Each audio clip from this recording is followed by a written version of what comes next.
राधे राधे गुरु जी। राधे राधे।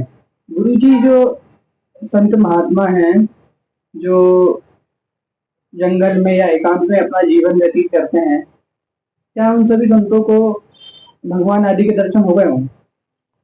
जितने भी साधु संत महात्मा हैं, कोई गुफाओं में है, जंगलों में है, तो उनको अपने रहनी के हिसाब से, अपने आराधना के हिसाब से, जिसकी जैसी भक्ति है, भक्ति के अनुसार परमात्मा का दर्शन तो मुश्किल पड़ता है। परमात्मा का अनुभव किया जा सकता है। किसी आत्मा के अंदर परमात्मा का एहसास होता है, अनुभव होता है। हमें परमात्मा का दर्शन के पहले आभास होता है, जो आनंद है परमात्मा का, तो धीरे धीरे हमारे अंतःकरण में, हमारे आत्मा को मिलने लगता है।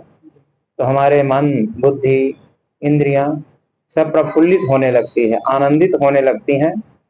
तो ऐसा लगता है कि परमात्मा हमारे पास में है, नजदीक है, और परमात्मा का दर्शन होने लगता है।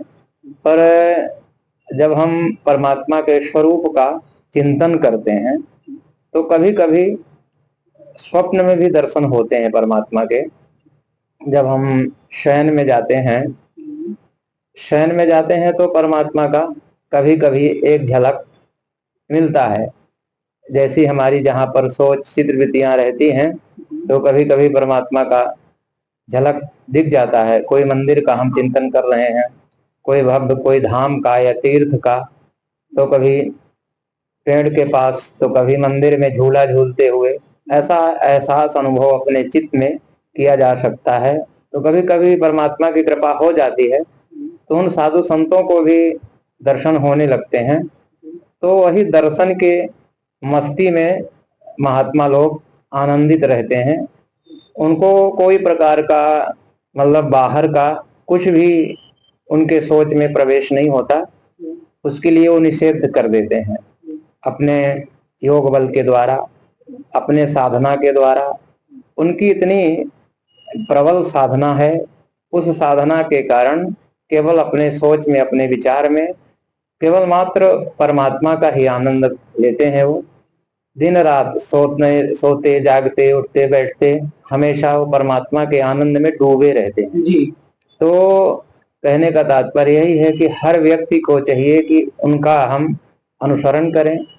साधु संत महात्माओं के जो शब्द हैं अनमोल, जो अपने शरीर को वो वहां पर आराधना में और साधना में मनन कर रहे हैं, चिंतन कर रहे हैं, मंथन कर रहे हैं, परमात्मा का आनंद प्राप्त करके हम सबको शेयर कर रहे हैं, हम सबको बांट रहे हैं।